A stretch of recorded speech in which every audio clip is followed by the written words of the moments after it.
Hi friends, ఈరోజు వీడియోలో ఉల్లిపాయలతో చట్నీ చేయబోతున్నాను. ఇంట్లో ఏమీ కూరగాయలు లేనప్పుడు ఇలా ఉల్లిపాయలతో చట్నీ చేసుకొని తింటే చాలా బాగుంటుంది. నేనైతే ఇక్కడ పెద్ద సైజు ఉల్లిపాయలు తీసుకున్నాను. వీటిని సన్నగా ముక్కలుగా కట్ చేసుకుందాం. ఉల్లిపాయ ముక్కలు ఈ విధంగా పొడుగ్గా కట్ చేసుకున్నాను. ఇప్పుడు మిక్సీ గిన్నె తీసుకొని ఇందులో ఉల్లిపాయలు,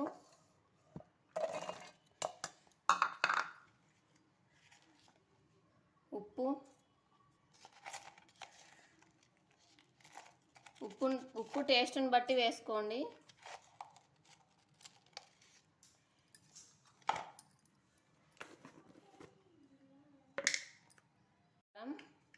కారం 2 టేబుల్ స్పూన్లు వేసుకున్నాను. ఇప్పుడు మిక్సీ పట్టుకుందాం.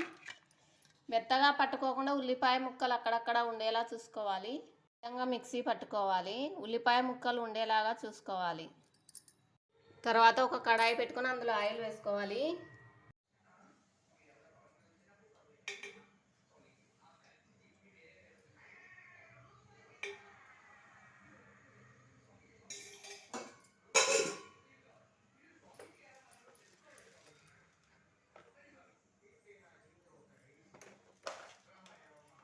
ఆయిల్ వేడెక్కాక పోపు దినుసులు వేసుకోవాలి.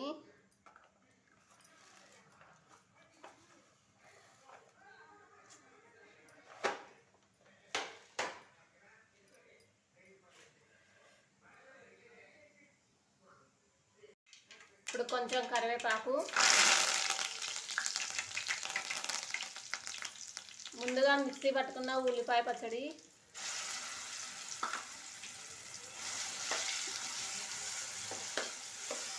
స్టవ్ సిమ్లో పెట్టుకొని బాగా ఉడికించుకోవాలి.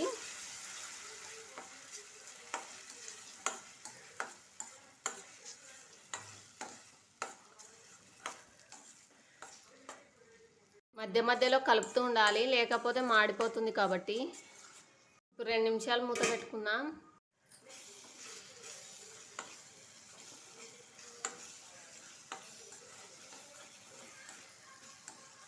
ఉల్లిపాయ పచ్చడి బాగా ఆయిల్లో ఫ్రై అయిపోయింది. ఈ ఉల్లిపాయ పచ్చడి వేడివేడి అన్నంలోకి చాలా బాగుంటుంది. ఈ వీడియో మీకు నచ్చినట్లయితే లైక్ చేయండి, షేర్ చేయండి, కామెంట్ చేయండి.